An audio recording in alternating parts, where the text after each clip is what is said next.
আসসালামু আলাইকুম। প্রিয় শিক্ষার্থীরা, উচ্চ মাধ্যমিক বাংলা দ্বিতীয় পত্রের ব্যাকরণ অংশের গত প্রত্যয় ক্লাসের ধারাবাহিকতায় আজকে আমি এর দ্বিতীয় পর্ব নিয়ে আলোচনা করব।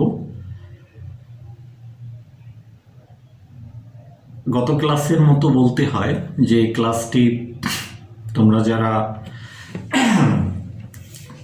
এসএসসিতে পড়াশোনা করছো তাদের জন্য প্রযোজ্য, এবং আপনারা যারা বিভিন্ন প্রতিযোগিতামূলক পরীক্ষায়, বিশেষ করে বিসিএস বা চাকরি সংক্রান্ত কোনো পরীক্ষায় অংশগ্রহণ করবেন তাদের জন্য কাজে লাগবে। গত ক্লাসে আমি প্রত্যয়ের ধারাবাহিকতার যে ক্লাস করেছিলাম সেখানে প্রত্যয় সম্পর্কিত যে মৌলিক পারিবেশিক বিষয়গুলো রয়েছে সেগুলো আলোচনা করেছিলাম।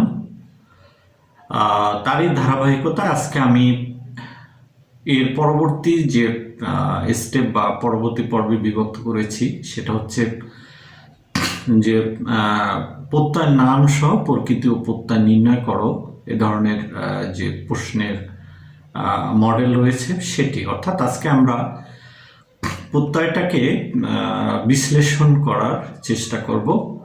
তো আমি সেক্ষেত্রে যে প্রত্যয় বিশ্লেষণের যে বিষয়গুলো রয়েছে সেগুলো বিভিন্নতাকে কেন্দ্র করে কিছু শব্দ নিয়ে আলোচনা করব। এবং তোমরা যারা উচ্চ মাধ্যমিকে পড়াশোনা করছো তারা সাধারণত বোর্ডের যে আসে যে প্রত্যয় নির্ণয়ের জন্য সেগুলো অনুশীলন করবে। তো সবগুলো এখানে দেখানো সম্ভব হচ্ছে না। আমি প্রত্যয় নিয়মগুলো মোটামুটি যাতে কাভার হয় বিশ্লেষণের ক্ষেত্রে সেগুলো নিয়ে আলোচনা করব এবং বিশ্লেষণ করব। সেক্ষেত্রে আমি প্রথম যে শব্দটি এখন বোর্ডে লিখব সেটি হচ্ছে যে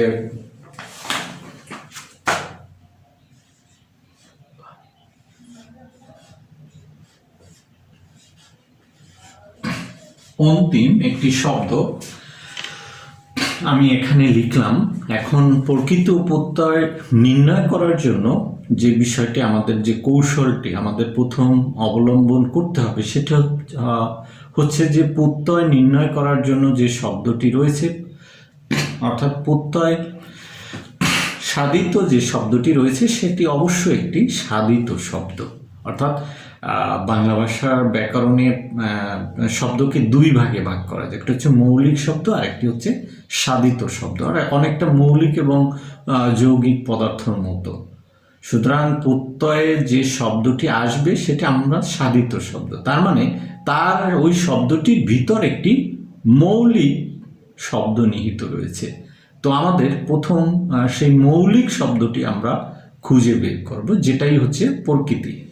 তো অন্তিমের ক্ষেত্রে যে মৌলিক আরেকটি শব্দ রয়েছে, মৌলিক একটি শব্দ থাকবে অথবা ধাতু থাকবে। তো সেটা আমরা প্রথম বের করব। তো সেক্ষেত্রে প্রথম অন্তিম, তো এটার প্রকৃতি হচ্ছে, তাহলে আমরা অন্ত, অন্ত, এখন এর সাথে যোগ হয়েছে ইম। সুতরাং এখানে অন্ত যে সেটি হচ্ছে নাম শব্দ। প্রত্যয়ের ক্ষেত্রে নাম শব্দ বলতে আমরা বিশেষ্য বা বিশেষণকেই বুঝে থাকি, অর্থাৎ ক্রিয়া ভিন্ন যে শব্দগুলো সেগুলোই হচ্ছে নাম শব্দ।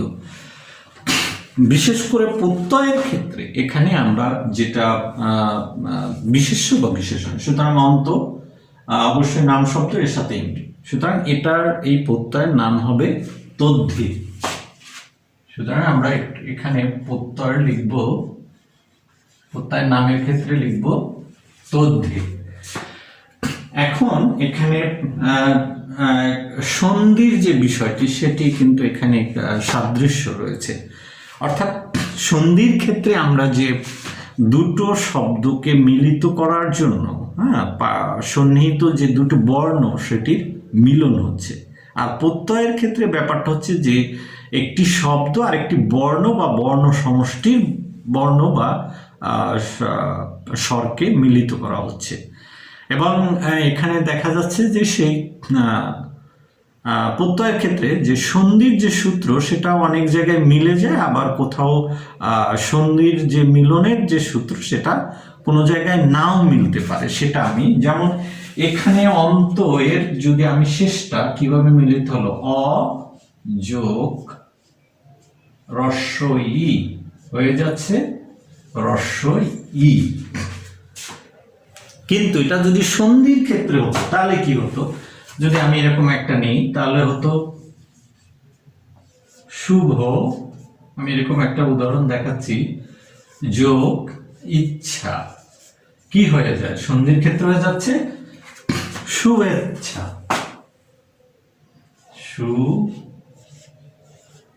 শুভেচ্ছা। তো এখানে যে অটা, এখানে কিন্তু অ যোগ ই সমান সমান হয়ে যাচ্ছে ই, বাট এখানে অ যোগ ই হয়ে যাচ্ছে রস্বই। এই বিষয়টা তবে কোনো কোনো অনেক ক্ষেত্রেই আবার সন্ধির মতো হয়ে যায় দুটো বর্ণের মিলনে। তো সেটা আমরা খেয়াল করবো যে সন্ধির মতোই, তবে কোনো কোনো ক্ষেত্রে সন্ধির সূত্রের মতো হচ্ছে এবং কোনো কোনো ক্ষেত্রে সন্ধির সূত্রের মতো হচ্ছে না, তবে সন্ধির মতো দুটি স্বর বা ধ্বনির মিলন হচ্ছে সেই জিনিসটা। তো একদম যদি সন্ধির মতো করে আমরা দেখি যে সন্ধির মতো হয়ে যাচ্ছে, তো সেক্ষেত্রে আমরা যদি একটা শব্দ নিই,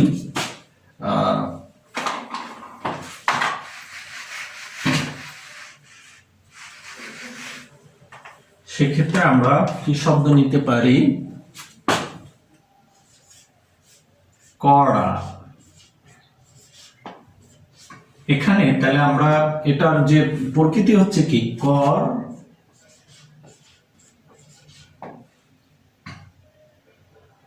কর যোগ আ।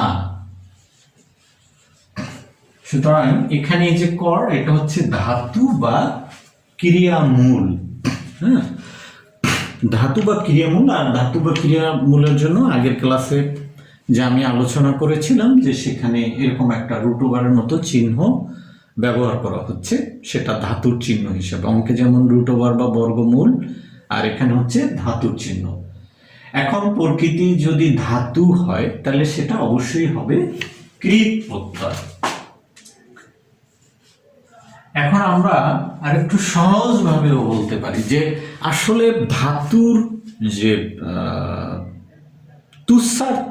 তুৎসার্থের যে রূপটা সেটা কিন্তু ক্রিয়ায়, হ্যাঁ। যেমন আমি যদি বলি তুই কর, তাহলে সেখানে এই করটাই ক্রিয়া হিসাবে ব্যবহৃত হচ্ছে। সুতরাং এখানে ধাতুটাই তুৎসার্থে একদম ক্রিয়ার রূপ একই রকম। সুতরাং কেউ যদি এভাবে মনে রাখে যে এটা ক্রিয়ার সাথে, হ্যাঁ, ক্রিয়া হিসাবেও মনে রাখতে পারি আমরা যে প্রকৃতিটা যদি আসলে তো প্রকৃতির বলতে ধাতু বা ক্রিয়া মূল হবে, কিন্তু সহজভাবে মনে রাখার জন্য আমি মনে রাখছি, কেউ যদি ওভাবে বুঝতে সমস্যা হয় সে বুঝতে পারে যে এখানে যদি ক্রিয়া আসে, হ্যাঁ, তাহলেই হচ্ছে কৃৎ প্রত্যয়। যেহেতু কর, তুই করটা ক্রিয়া হিসাবে ব্যবহৃত হতে পারে, সুতরাং সেটা হয়ে যাচ্ছে কৃৎ প্রত্যয়। আর যেটা আমি আগের ক্লাসে বলেছিলাম যে কৃৎ প্রত্যয় সাধিত শব্দকে বলা হচ্ছে কৃদন্ত শব্দ, হ্যাঁ। কিন্তু ক্রিয়া থেকে বা ধাতু থেকে তৈরি হলেও এটা কিন্তু হয়ে যাচ্ছে কি, হ্যাঁ, বিশেষ্য বা বিশেষণ, সেটা আমাদের খেয়াল রাখতে হবে। সুতরাং এটা হচ্ছে কৃৎ প্রত্যয়। এরপরে আমরা যে শব্দটি নিয়ে, আমি সব শব্দগুলো দেখাবো না, যে প্রত্যয় নির্ণয় করার জন্য কিছু কিছু শব্দ দেখাবো যেটার মাধ্যমে যে প্রত্যয়ের বিশ্লেষণ করার বা নির্ণয় করার যে সামগ্রিক যে বিষয় সেটি এসে যায়।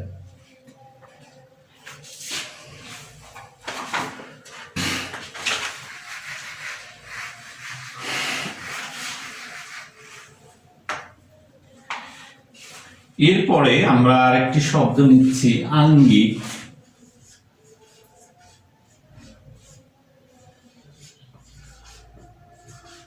আঙ্গিক যদি আমরা, তাহলে প্রকৃতি ও প্রত্যয় হচ্ছে কি অঙ্গ যোগ ইক। তাহলে এটা অঙ্গটা যেহেতু বিশেষ্য বা বিশেষণ, ধাতু বা ক্রিয়ামূল নয় বা ক্রিয়া নয়, সুতরাং এটা হচ্ছে তদ্ধিত প্রত্যয়। আর তদ্ধিত প্রত্যয় সাধিত শব্দকে বলা হয় তদ্ধিতান্ত শব্দ। এটাও আমরা একটু মনে রাখতে পারি। কিন্তু এখানে যে বিষয়টা, যেটা আমরা আগের শব্দটা আবার একটু আমি এখানে লিখি।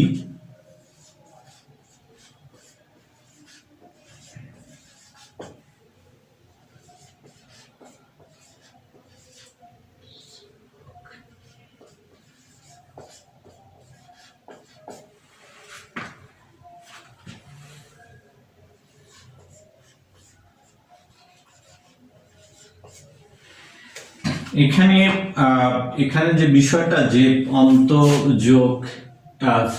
অন্তযোগ ইম হবে,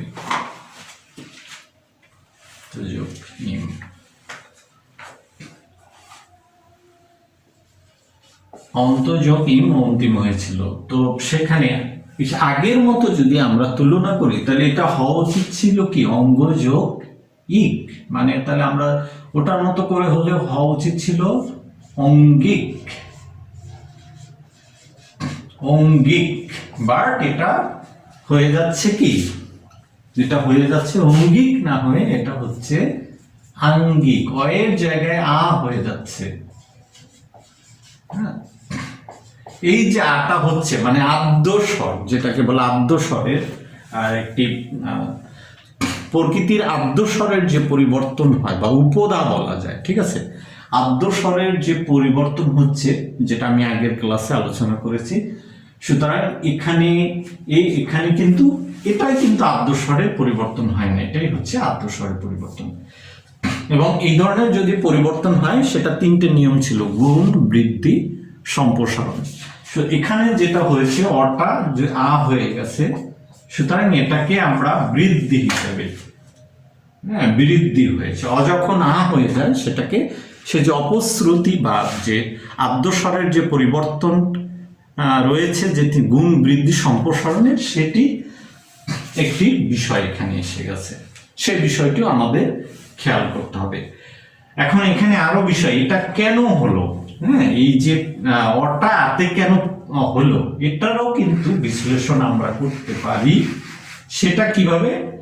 আসলে এই যে ইক, সেটা হচ্ছে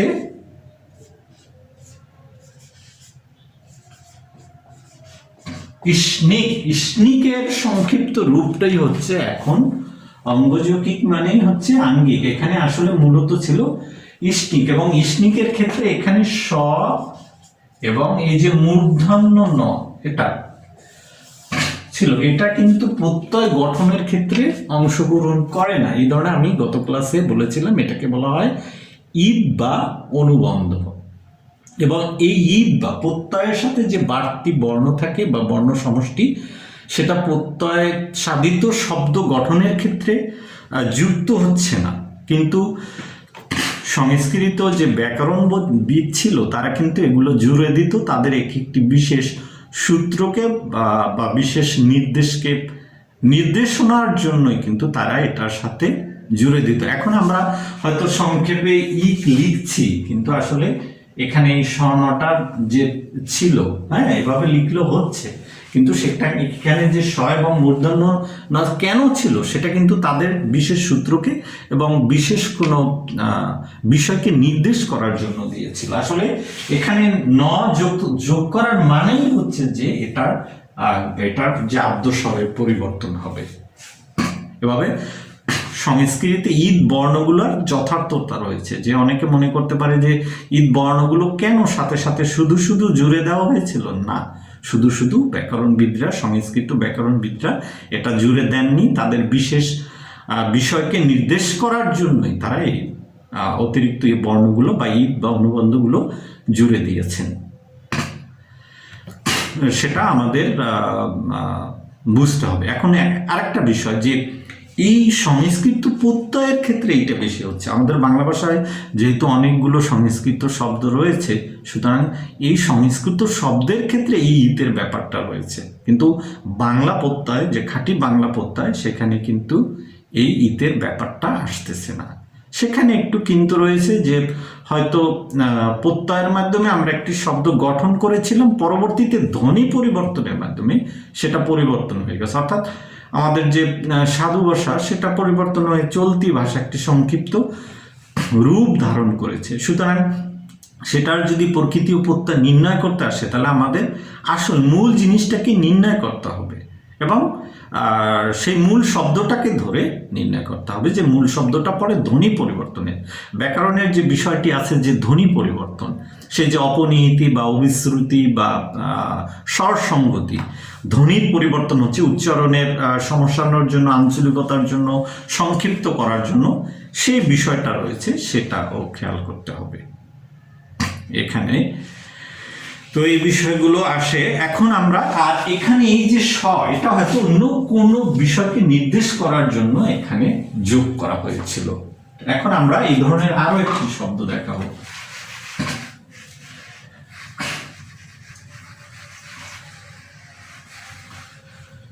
আমরা সেক্ষেত্রে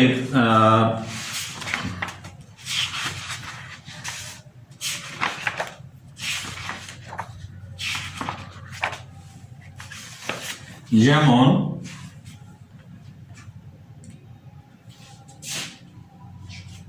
আমরা যদি একটি শব্দ নিই পার্ক, তাহলে এটা হচ্ছে পচ যোগ অ। এখন এটা যেহেতু ধাতু, সুতরাং অবশ্যই এটা হবে কৃৎ প্রত্যয়। এখন এখানে সংস্কৃত শব্দের বিষয়ে আরেকটি বিষয় আমাদের খেয়াল রাখতে হবে যে আমরা আমাদের যে বাংলার যে ক্রিয়াপদগুলো বা ধাতু, হ্যাঁ, ক্রিয়ার সাথে আমরা পরিচিত আছি, কিন্তু সংস্কৃত শব্দ আমাদের থাকলেও সংস্কৃত ক্রিয়াপদের সাথে আমরা ওভাবে পরিচিত নই। সুতরাং এই শব্দগুলো দেখে বা পরে কিন্তু আমাদের বোঝার উপায় নাই যেটা কি আসলে ক্রিয়া কিনা, ধাতু কিনা। তো সেক্ষেত্রে সংস্কৃত শব্দের ক্ষেত্রে আমাদের এটা মুখস্থ করে নিতে হবে এই বিষয়টা, হ্যাঁ, যেটা ধাতু। আসলে পজ বললে আমরা ক্রিয়ার, এই জাতীয় ক্রিয়ার সাথে আমরা পরিচিত নই, সুতরাং এটা ধাতু কিনা। যেমন আমরা কর বললে বুঝতে পারি কর, হ্যাঁ, যে ধাতু বা চল, এগুলো বোঝা যায়, কিন্তু সংস্কৃত অনেকগুলো রয়েছে যেমন বচ, এগুলো আমরা দেখে বুঝতে পারি না। সুতরাং সেই বিষয়টা আমাদের একটু মুখস্থ করে নিতে হবে। এখন এখানে পজ, এখানে তাহলে অযোগকরণ, আসলে এই অটা এখানেও দুটো ঈদ ছিল, সেটা হচ্ছে ঘম, যেটাকে বলা হয় ঘও ছিল, ঘ ক্ষয়ের মতো হয়ে যাচ্ছে, এখানে ছিল আসলে ঘ উ, হ্যাঁ, এটার এই অ, তার মানে এখানে এই দুটো ঘ এবং ও, এ দুটো ছিল ঈদ, এখান থেকে অটা নেওয়া হয়েছে। আসলে এই এখানেও এর দুটির সার্থকতা রয়েছে। আসলে ও দ্বারা চিহ্নিত করা হয়েছিল এই যে প, অ যেমন আ হয়ে যাচ্ছে, এই ও দ্বারা সেই বৃদ্ধিকে নির্দেশ করা হয়েছে ও ঈদ দ্বারা। আর এই ঘ ঈদ দ্বারা এখানে যে কি বলে যে চ রয়েছে, চ পরিবর্তন হয়ে ক হবে, সেটাই ঘ দ্বারা নির্দেশ করা হতো। সুতরাং কেউ যদি পদ যোগ অ লিখে সেটা হচ্ছে, আবার যদি কেউ লেখে পদ যোগ ঘ ইয়, ঘ ইয়, সেটাও হবে। হ্যাঁ, এই ঈদটা সংক্ষিপ্ত রূপটাই হচ্ছে এখন এটা। সুতরাং ঈদগুলোর যে সার্থকতা রয়েছে সেই বিষয়টি আমি বোঝাতে চাচ্ছি এভাবে। আর আরেকটি শব্দ নেব আমরা, যে আমরা যখন প্রত্যয় নির্ণয় করি তখন একটি শব্দের এটা হলো আসলে ব্যুৎপত্তির যে বিষয়টা কোনো শব্দের, এই বিষয়গুলো আমাদের যে ডিকশনারি রয়েছে প্রতিটা শব্দের ব্যুৎপত্তি সেখানে কিন্তু শেষের দিকে এবং প্রকৃতি এবং প্রত্যয়ের বিষয়টি রয়েছে। আর এই প্রত্যয় নির্ণয়টা হচ্ছে যে শব্দের ব্যুৎপত্তি নির্ণয়নে, শব্দের ব্যুৎপত্তি নির্ণয়ের বিষয়টি। সুতরাং কোনো শব্দ সম্পর্কে তোমরা বা আপনাদের যদি কোনো কনফিউশন এসে যায় কোনো বই থেকে, সেটা কিন্তু এটা আমরা যদি ডিকশনারির মাধ্যমে খুঁজি তাহলে কিন্তু আমরা সত্যিকারে, যেটা বাংলা একাডেমির ডিকশনারি রয়েছে সেখানে আমরা সত্যিকারে প্রকৃতি এবং প্রত্যয়টা পাবো। কোনো বইতে হয়তো অথেন্টিকতার বিষয়টি সমস্যা হতে পারে, তো সেক্ষেত্রে আমরা যদি কোনো ডিকশনারি যেটা বাংলা একাডেমির বা ইন্ডিয়ার যে রয়েছে সেগুলো দেখলে আমরা কিন্তু মূল যে বিষয়টা সেখান থেকে জানতে পারবো। এখন আমরা যেটা দেখাবো যে একটি ব্যুৎপত্তি এই প্রত্যয় নির্ণয় করার জন্য কিছু শব্দ প্রত্যয় আমাকে পরীক্ষায় নির্ণয় করতে হবে প্রত্যয়। এখন সেটা প্রত্যয় নির্ণয় করতে যে সেটার সাথে উপসর্গ থাকে একটি শব্দের, সুতরাং সেই উপসর্গটাও কিন্তু আমাদের লিখতে হয়। হ্যাঁ, আর উপসর্গ তো তোমরা বা আপনারা হয়তো জানেন যে প্রত্যয়ের মতো যে বর্ণ বা বর্ণসমষ্টি শব্দের আগে বসে, এর নিজস্ব কোনো অর্থ নেই। আর কি বলে যে প্রত্যয় বা বর্ণ বা বর্ণসমষ্টি শব্দের শেষে বসে, হ্যাঁ, শব্দের পরে যুক্ত হচ্ছে, সেই বিষয়টি আমাদের খেয়াল রাখতে হবে। এই ধরনের একটি শব্দ আমি যদি লিখি যে অনুরাগ, এটা প্রকৃতি ও প্রত্যয় নির্ণয় করতে আসলো। এখন এখানে উপসর্গের বিষয়টি এসেছে। উপসর্গ প্রথমে হচ্ছে অনু, তারপরে যোগ, রাগ যোগ অ। সুতরাং এখানে আমাদের এই যে উপসর্গের যে বিষয়টি সেটিও খেয়াল করতে হবে যে এরকম এখানে উপসর্গের বিষয়টি এসে যাচ্ছে। আর যেহেতু এটা ধাতুর সাথে ব্যাপারটা হচ্ছে, তাহলে অবশ্যই ধাতু মানে তো হচ্ছে ক্রিয়া, সুতরাং আমরা এটাকে কৃত প্রত্যয় লিখব। এই বিষয়গুলো আমাদের খেয়াল রাখতে হবে, এই ধরনের থাকে। এবং এখন আমরা বাংলা প্রত্যয়ের যে ধ্বনি পরিবর্তনের যে বিষয়টা রয়েছে সেটা একটি দেখাবো। যেমন আমি যদি একটি শব্দ নিই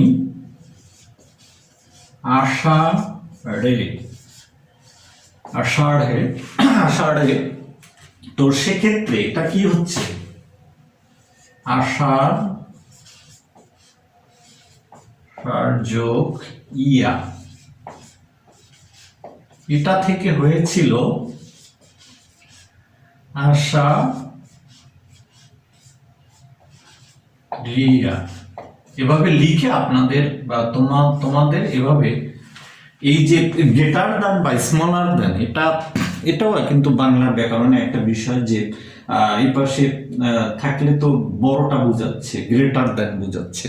আসলে এটা ম্যাথের ক্ষেত্রে এই চিহ্নটা ব্যবহার করা হয়, কিন্তু এখানে বাংলা শব্দের ক্ষেত্রে এই চিহ্নটার এই পাশে থাকলে যেমন অঙ্কের ক্ষেত্রে বড়টা বোঝায়, আর এখানে ব্যাকরণের ক্ষেত্রে যে পাশে থাকতে আগের রূপটি বোঝাচ্ছে, আর এ পাশে যেটা থাকবে সেটি হচ্ছে ভাষার পরের রূপটি।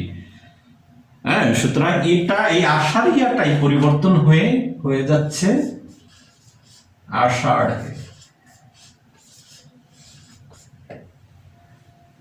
এটাও তাহলে যেহেতু নাম শব্দ থেকে এসেছে, সুতরাং অবশ্যই তদ্ধিত প্রত্যয়, প্রত্যয়ের নাম হবে তদ্ধিত। সুতরাং এখানে আমার পরীক্ষায় আসবে আষাঢ়ে, কিন্তু আমাকে প্রকৃত প্রত্যয় নির্ণয় করতে হবে সেই আষাঢ়িয়া রূপটি ধরে, আগের রূপটি ধরে। এটা তাহলে আষাঢ়িয়া থেকে এটা আসলে ধ্বনি পরিবর্তনের মাধ্যমে আষাঢ়ে হয়েছে, সেটা পরিবর্তন, এটাকেই ধ্বনি পরিবর্তন। ধ্বনি পরিবর্তনও কিন্তু ব্যাকরণের একটা বিষয়, এবং এটাকে যদি আমি একটু বিশ্লেষণ করি কিভাবে পরিবর্তন হয়েছে সেটা দেখাচ্ছি।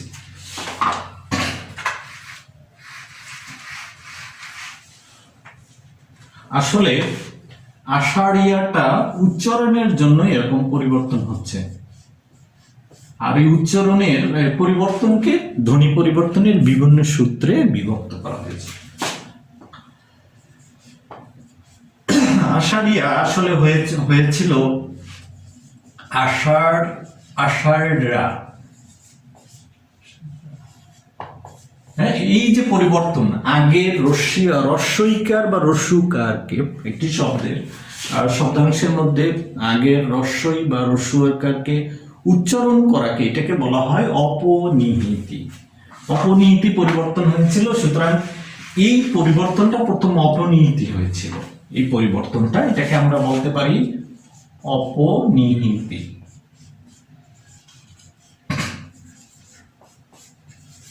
এই পরিবর্তনটার পরে এখানে এই যে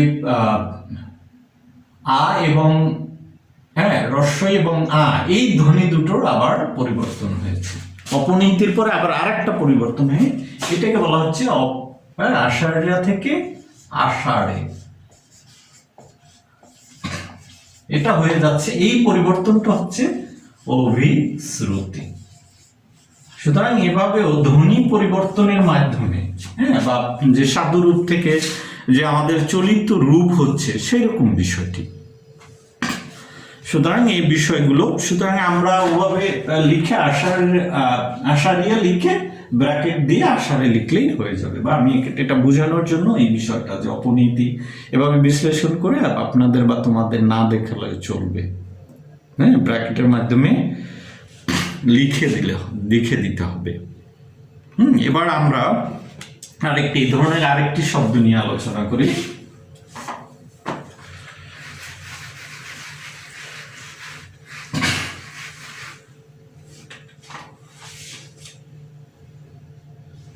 যেমন উজান।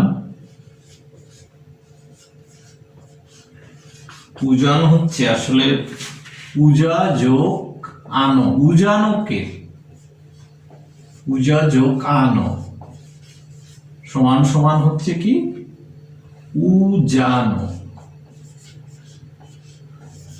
এভাবে মূল আকারে এভাবে শব্দটা তৈরি হয়েছিল, পরবর্তীতে এটা পরিবর্তিত হয়ে যাচ্ছে উজান। সুতরাং আমাদের প্রকৃতি ও প্রত্যয় নির্ণয়ের জন্য সেই আগের রূপটি ধরে আমাদের নির্ণয় করতে হবে। সুতরাং এটার নাম হচ্ছে অবশ্যই উজানো, উজা। তাহলে আমরা এটা অবশ্যই তদ্ধিত প্রত্যয়।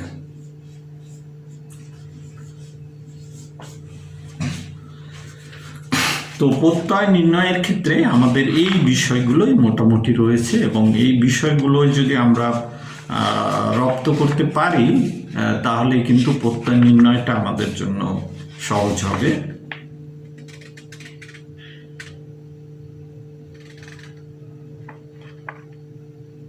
আর ওই যে সন্ধির মতো যে বিষয়টা, সেটা তো আমি বললামই, হচ্ছে বিষয়। তো আমরা সব বিষয়গুলো মোটামুটি আলোচনা করলাম। তো আজকে আমি ক্লাসের পরিসমাপ্তি টানব। আবার নতুন কোনো বিষয় নিয়ে আমি হাজির হব। আপনারা সবাই ভালো থাকবেন। আল্লাহ হাফেজ।